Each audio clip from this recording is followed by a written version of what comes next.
স্ত্রী খালি সিরিয়াল দেখছে।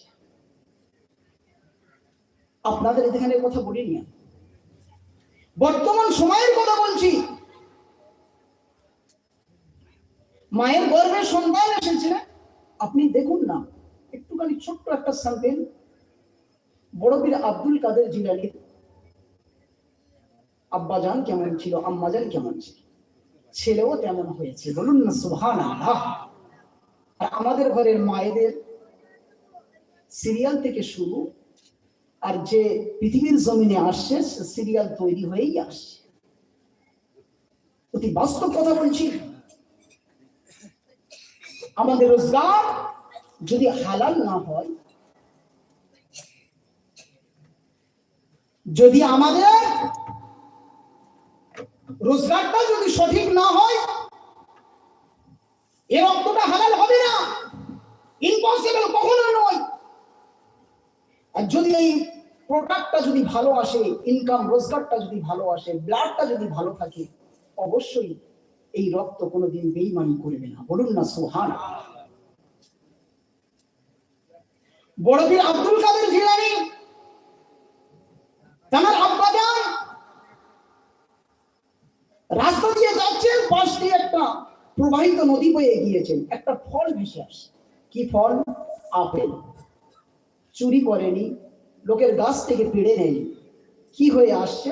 ভেসে আসছে। ভাই, আমাদের যদি 50,000 টাকার চেক যদি একটা পড়ে থাকে, যদি কেউ দেখে, আমরা যদি নিয়ে নিই, আমরা জীবনে মানবো না, কথা ঠিক না বেঠিক? তাতে যদি 50টা কিনে কাটতে হয় তাও কাটবো, যদি বলে মসজিদ ছুঁইতে হবে তাও ছুঁইব, যদি বলে কোরআন ছুঁইতে হবে তাও ছুঁইব, কিন্তু 50,000 টাকা আমি দেবো না। কিন্তু বড় পীর আব্দুল কাদের জিলানী তানার আব্বাজান আবু মুসা জঙ্গি, তানার ব্যবহারটা দেখুন। কার ভয়? খৌফ ইলাহি, অন্য কারণ নয়। কেউ দেখে নাই, দেখেছে কি আল্লাহ, বলুন না সুবহানাল্লাহ। তো প্রবাহিত নদী দিয়ে এই ফলটা ভেসে ভেসে আসছে, আবু মুসা জঙ্গি এই ফলটা খেয়ে ফেলেছে।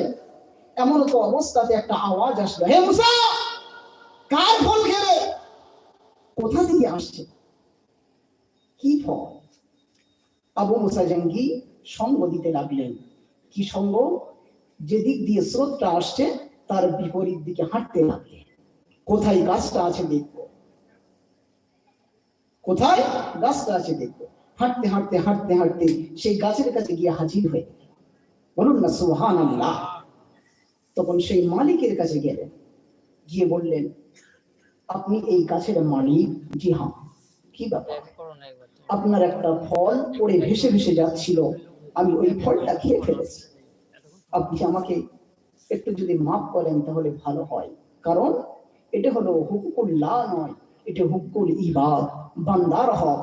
বান্দা যদি না মাফ করে, আল্লাহ মাফ করবে। বান্দা, একটা বান্দা আরেকটা বান্দার জায়গাকে কেড়ে নিয়েছে, দেয়নি, নকল দলিল করে নিয়েছে, রেকর্ডও করে নিয়েছে।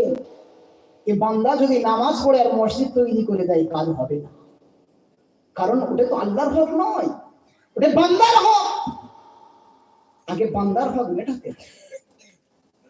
আবু মুসা জঙ্গি তিনি ওই ওনার কাছে হাজির হয়ে, আল্লাহ পাকের বান্দা আবু মুসা জঙ্গি এই সময় বলতে লাগলেন, ও আল্লাহ পাকের বান্দা, আমি আপনার কাছে একটা ফল খেয়ে ফেলেছি, ভেসে ভেসে যাচ্ছিল, আমি না বলে খেয়ে ফেলেছি। ও আল্লাহ পাকের বান্দা, আপনি আমাকে মাফ করে দেন।